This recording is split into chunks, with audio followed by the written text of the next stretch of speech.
Hello YouTube family, welcome back to my channel. As you see from the setup today, we're doing a podcast and today's guest is Daniel Wayman. He is my uncle. I think we're not related any other way, right? No, just uncles. Okay, cool. Yeah, so he's my uncle. We have a lot in common in terms of our belief systems and things that we like to talk about, so I figured he'd be the perfect person for me to have on the podcast today. So tell us a little bit about yourself. Well, thank you for inviting me to your podcast. It's awesome. I actually enjoy sharing my story and a little bit of how we have things in common, so that's kind of awesome. Yeah. For me, I'm a single father. My daughter is 10 months old. And the things I love to do is I love nature and trees and have this connection to the earth and how majestic and powerful planet Earth is. So I love being outside. Every summer night I sleep outside. I love gardening, trees, growing trees. Earth's my thing. So that's kind of what I love. That's what I enjoy doing. I love that. As you can tell from the setup today, we have basically like an indoor forest. So yeah, a little indoor forest, and yeah. The green is themed. The theme is green. Yes, I like it.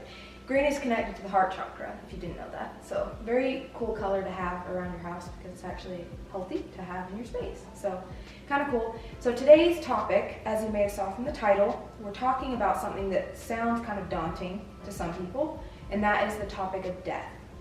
And we're going to kind of break this down, dissect it, and make it a little bit less scary for people and kind of just give our perspective on how we view it.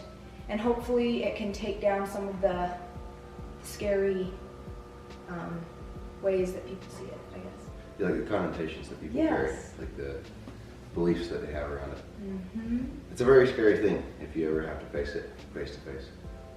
Yeah. Have you ever had a near-death experience?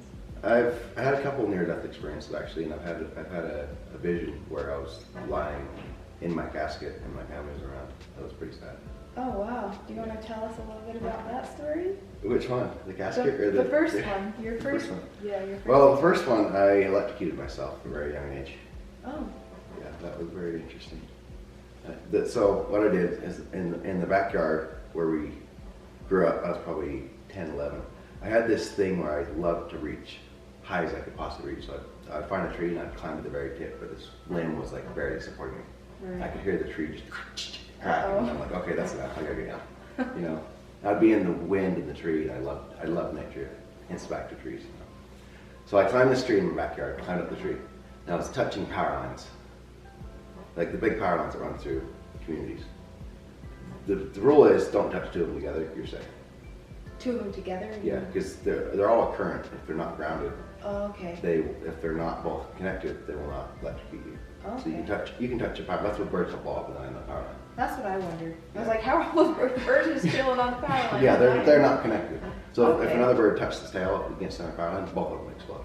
Oh wow. So that's why they're separate from each other, and they have things to keep power lines That's separate. cool. In the high winds, power lines touch, and that's where they clash and burn.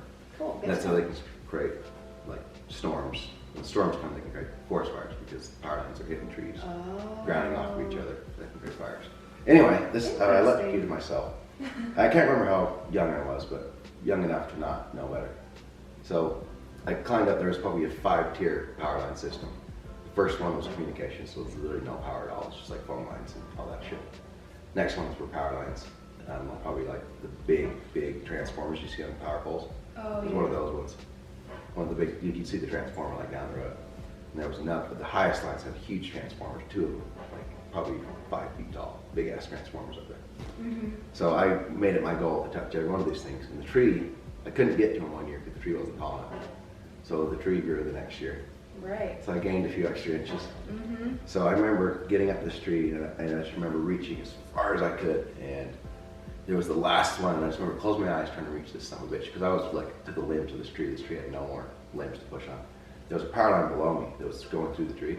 I pushed up on the power line to touch the last one as a support. And all I remember is everything went white, and this energy shot through me. I just remember this feeling of energy, just like this current. And my vision disappeared. I couldn't see. And my whole body was like, but when I opened my eyes back up, I wasn't moving. Like I felt like I was like blown out of the tree, but I was still in the tree, like grounded to the tree. Right. And then I opened my eyes back up, and I could feel this energy just go up to me, split my fingertips open, like all my fingertips exploded. Oh my gosh. Yeah, it was a very toasty day. Yikes. So I remember just everything was white, and this energy was just coursing through my body, and I could feel metal from like a distance. Like I could feel the currency of the energy inside metal. So I tried to get down out of the tree. There was a chain link fence, and I couldn't get out of the tree because the chain link fence was. I could feel the energy from the chain link fence. Oh, interesting. So it hurt me worse to get next to metal because I could feel the vibration of the metal. So I tried to get out of the tree, and I was stuck in the fucking tree. Oh wow. You know, it's like probably 8 feet off the ground of the fence. So I was trying to figure out how to get out of the tree. So I couldn't touch the fence because then my fingertips hurt even worse because they were all just like exploded, like freaking fried. And I remember getting down and I would just shake and I couldn't even get on the ground. It just, my whole body was moving. Oh, And I think the way I got out is I just jumped against the building and slid down the side of the building. That was close by, out of the tree, so I didn't have to touch the fence. Yeah, I was like Spider-Man, but you know, it wasn't sticking to anything. So that was like, I could call it a near-death experience. I didn't see anything except for this bright light. Right. But thinking back now, I don't know how I wasn't dead. Right. You don't touch power lines with big transformers on them and survive. No. Yeah, so it's probably one of those situations where maybe you could have died or you did die for a second or a millisecond, but then it wasn't your time to go, so you were just like brought back into your body maybe? Yeah, because when my eyes were closed, it was all I saw was a bright light, and it could have just been the energy of electricity moving through my body, the current. Yeah. Like the brightest light you could ever, like an X-ray light. Yeah. Because when the electricity hit me, I just remember, the feeling, all it was like, literally as soon as that thing touched the tip of my finger, it was like, right. And it's essentially, it kind of blew me off the power line when I touched it, because I was reaching for it like, yeah, stretching every muscle in my body to touch that power line. As soon as the tip of my finger touched that, it was game over. So I didn't get full hands on it. It probably would have, you know, exploded. The one below I was pushing up, but just my finger touched the top. Interesting. Yeah, So, yeah, I actually thought about that a couple weeks ago, thinking about, because I just had someone pass away just this last weekend. It was a really beautiful funeral. And I was thinking about how many times you go through life and it's so close, but you end up living a long life through such risky circumstances. yeah, that's very, very interesting. Has there been any times in your life where you like feared death, or like where you've been super scared to like die? Oh yeah, many times. When I was really young, I was terrified of any unfamiliar thing. Mm-hmm. Like any demons or ghouls, or I thought that like some freaking weird person with horns in the head was gonna like eat my toes or something. Right, at night. Yeah. So Boogeyman. like I remember hiding as a little kid underneath my blankets, like scared of the closet, because I thought something was gonna come out. I mean, to me that's like you can come out and you're just gonna be the end of you, you're dead. Right. Yeah. I'm sure has a little bit to do with like childhood environments, and when people are like don't feel safe in their environment, then they start to make up these ideas of what they think. Oh yeah, is creating that unsafety. Yeah, I was terrified to even go to the closet during the day because we had this old hatch, spring-loaded door. Yeah. That went into the attic, directly into the attic, and the attic was dingy, nasty, like stuff you'd seen in like a scary movie. Like creep vibes type of thing. And some of my older brothers were such assholes that they would tease me and like tell me stories, and sometimes they would hide in the clothes and open the door and fuck with me at night. So, oh, no wonder. So, my brain's trying to reason this at like a 7-year-old kid, probably even younger than that, like 5, trying to reason this shit. Right. And I'm just like, yeah. like, that's mean. That's like low-key torture. Yeah, but to them they're laughing about it in the next room after telling the jokes to their other brothers. And I'm sure that happens all the time, especially, I mean, you have a lot of siblings. I don't know if you want to kind of tell them a little bit about like your family dynamic. Yeah, my family dynamic is my father has 4 wives, and I think it's a total of 40-something siblings. And I'm kind of right in the middle of the older group, got all the way down to like 1-year-old. So it's like 50 to 1. Yeah. It's a big range. Very big family, and it's, at least for me, like I personally don't have that many siblings, but growing up around that, it makes you see families different. And I feel like when you have so many siblings, there's so many cool things that you learn growing up in that type of environment. A lot of things that are positive, and you know, of course, you get a lot of things that are negative, just like any situation. But that's definitely really cool. But let me kind of gear us back onto the topic of death. I kind of want to discuss a little bit of the things like specifically that you've done to kind of overcome the fear of death. Like, what are the things that you feel like you've done in your life that have allowed you to either face death head on or have removed that fear that you used to have? To me, it's been a constant unfolding of layers and layers. Like it's right now in a place where I'm at in life is acceptance. It wasn't that way originally. Before it was just understanding.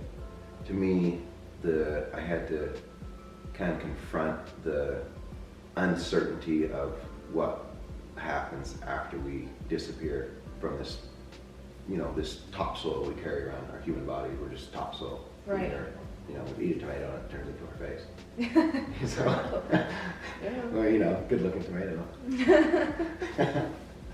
So, food, literally our human existence is topsoil. But I had to, for myself, I had to study and learn and meditate and go through ceremonies and rituals to try to understand what Daniel was and what he wasn't. And as I learned, the separation between death is I don't even exist. I'm just a program inside a human body that, I chose this body before my existence. So I program myself into a body. It's like a person that creates a computer, creates the program and programs it in the computer. Mm-hmm. So the computer thinks it's the program, but actually it's not, it's the computer. So if we think our bodies, the program thinks it's the computer, but that's not the case. Yeah. The computer's a computer, the program's a program. Yep. We're just occupying the same space at the same time. Mm-hmm. So naturally through religion and other sources of propaganda, fear is some way to control people because fear is death manipulation. So if you can make people afraid that they're going to die, you can control them through whatever avenues you want to control through propaganda. So if people aren't afraid of death, you can't control them. True. So for me, it was always a fear. I had to face fear, whatever it was inside of myself, like fear of the dark. I used to hate the dark. Like walking in the dark scared the fuck out of me. And then one day I was just like in my head trying to figure it out. I'm like, okay, what is it that scares me in the dark? And it was like the dark doesn't scare me. What I perceive as in the dark is what scares me. Yeah. And then what I would do at night, I would shut all my lights off and I'd walk around in the dark all the time. I'd go on hikes in the dark, scare the shit out of myself on hikes. Mm-hmm. Hikes in the mountains in the pitch dark. Wow. I couldn't see, no flashlight, nothing. I just had to figure out what was in front of me. And imagine all the stories that come up. That tree stump up there was a freaking bear coming after me, and I was picking up stones and shit, and I finally confronted it. I was like, my heartbeat comes back to normal. Right. And then I go home and I think about it for a week. That tree stump was literally a tree stump, a burnt tree stump, but my brain was playing tricks on me. Yep. So I started noticing how my brain was influencing my emotions and changing my body. And through that facing of fear, I started to separate myself more and more and more away from the idea that there was a loss through death. Like sometimes we think we're going to lose our bodies. And there was many years where I was suicidal too. So I basically had death I had death at the throat. And it was deciding, do I conquer death or does death conquer me? So we're like a choke between death when you're suicidal. Like is death choking you or are you choking death back? Right. It's like this fight. So I finally got to the point where I was so many times that I considered suicide and thought about it. And then this feeling came over me that it was so selfish for me to just want to end it all, to escape the hardness of my life, the challenge that I needed to overcome, whatever it was. And I saw the effect that would have on everyone else in my life by me making that decision. And I cried and I was just in tears for hours, just contemplating how selfish that was. Because most of the time people think I'm the person that's the victim, so I should be looked after, and really it's just a selfish decision to decide that way because if someone chooses it, wonderful, choose it full-heartedly, like make a celebration and do a party and shit before and just tell everybody, this is the bridge I'm gonna jump off. Right. Do some videos and shit, let's make this fucking thing like fireworks afterwards. You know, Right. I want to hit that rock right there. Just aim for the rock, you know. You don't want to hit the ground and be like walking around with half a shoulder, you know. No. Or, you know, half your face missed and you got like one eye and it's hanging out over here, you know. If you're going to do it, just make it epic. Yeah. Because in the end, death doesn't really exist. But it affects energy. Yes. Like if someone really dear to you just decides to do something, either to you or to themselves, it's as much as death isn't real, it's still going to affect us emotionally. Oh yeah. But the more we can heal from it is accepting that it's not real. Yeah. It's so close. The older I get, I realize death is so close to me. The older I get, Mm-hmm. it's like it's right around the corner. I feel that, but it reminds me to live in the now. Yeah. To live in the acceptance of right now. Because if I don't, I'm running towards the future or I'm running from the past. And you're never in the present. You're never smelling the fresh, you know, mist off the asphalt road. Mm. You know, the fresh smell of rain or the sound of rain when it hits the ground. Like we're not in that moment. We're forgetting about it. Or if you're driving, the sound of rain when it hit the top of the car. It's so magical if we just listen to it. Turn the fucking radio off. Right. And just listen to nature. Nature has so many ways of teaching us. Mm-hmm. So mine confronting and kind of deciphering death was through nature a lot. Nature taught me a lot. Yeah. But it was through a lot of hard times, through a lot of depression, through a lot of like really, really hard times where I was suicidal from age 9 to 25. Like it was a long cycle that I had to go through. But I never played a victim role. Like I never told anybody about it. I just confronted it, worked in the dark. If somebody say, you okay? You're like, yeah, you okay? And they don't, you're not okay. Yeah. You can't hide that shit. Right. And if you're really that bad, you're not okay. No, people can notice that. People would always call me and ask if they could help with anything. I would just ignore them. But one thing I've always done to understand things is I study it. Yeah. Like I wanted to know what depression was, so I studied the fuck out of it because I had a friend that was depressed and I could feel their emotions and I noticed how it affected me. So I studied what depression was and I found it was just a program in the brain. Like your brain programmed this cycle and it threw it in the computer. Yep. The computer's over there glitching out. You just get rid of the fucking program. Yeah. Like the computer's tripping, thinking I'm a bad computer. Right. You know? It's a virus. It's Yeah, like it's having a literally- virus in your computer. And we keep feeding it too with the food we put in it. Yes. And the messages and repeating the story and they did this to me and that's so unfair and I should be treated better. Yeah. Like the story we keep feeding ourselves kept it alive. So I noticed, okay, what story was I feeding myself? And studying it to understand what it was doing to my brain just through Google. I mean, I read so many articles trying to figure out what it was. Most people suggest this antidepressants. And I was like, well, I don't want to go that route. Everyone needs to use whatever medicine they want to use to service that. Yeah. You need to do what you need to do for yourself. There should never be any judgment there. Right. But for me, it was, I wanted to understand it because if I took antidepressants, I didn't understand what depression was. I'm just covering something up. Yeah, you're putting a Band-Aid on. Like if I paint mold on the wall, I didn't get rid of the mold. The mold's still on the wall, and it's going to seep through that paint eventually. Yep. The paint's going to look great, it's going to smell good for a while. 2 weeks later, you're going to see these little black spots kind of fucking just keep it through the mold, coming through the paint. A month later, there's your mold back again. Yep. So it's not, I didn't want to cut, I didn't want to paint mold. So I wanted to figure out what was causing the mold. Instead of ripping the wall out and putting a new wall in, and still having something that caused the mold, I wanted to find out what was causing the mold. Yeah. And then change the environment so the mold couldn't grow. Yeah. Like you're getting to the core of the problem, which I love that because like I preach that and I also live that. Like being the type of person that understands things and does the research on what's happening to them, getting to understand your body, your vessel, in all ways, your health, your mental health, understanding depression, understanding, suicidal thoughts, understanding anxiety, and how to eat to help with these things. Yeah. How to, basically you're like learning different ways that you can biohack your computer system, like you said. Yeah, it's just it's a program. Yeah, so you can change the program, just like you can change anything else, but a lot of people, I think they don't want to make it simple, they want to make everything so complex. And it goes kind of back to like what you're saying. I think a big step for people is getting out of the victim place because people are so addicted to being victims. Yeah, there's this, I can't remember the exact same, I'll try to quote it from Earl Nightingale. He tells this story about that there's this person in life and they make it their goal to remind everybody how bad their life is because it gets some attention in the beginning. Yeah. Like they create this exotic disease that's like toenail fungitis that's coming out of their eyelash or something. They're like, look at this disease.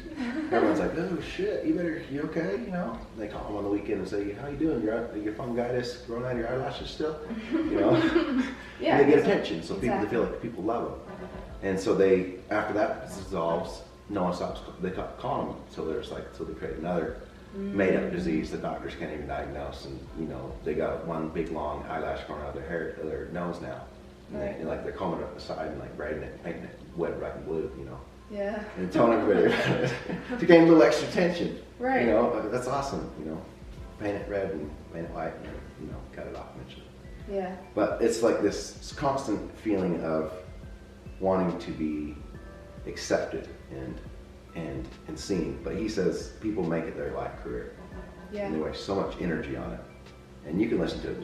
Just Google Earl Nightingale, and he's a little topic on it. It's hilarious. Like the way he puts it, you laugh yourself to sleep. Yeah. I like getting underneath that stuff too. I always go deep with whenever someone says something like that, like, oh yeah, I have this issue, or I continue to, you know, use my victim story to keep getting attention. Yeah. I'm like, okay, well, first of all, my understanding, because I've done the research and I've done the deep diving on myself and my, you know, inner child healing, Yeah. that a lot of these things, like 99% of people's issues, stem back to childhood.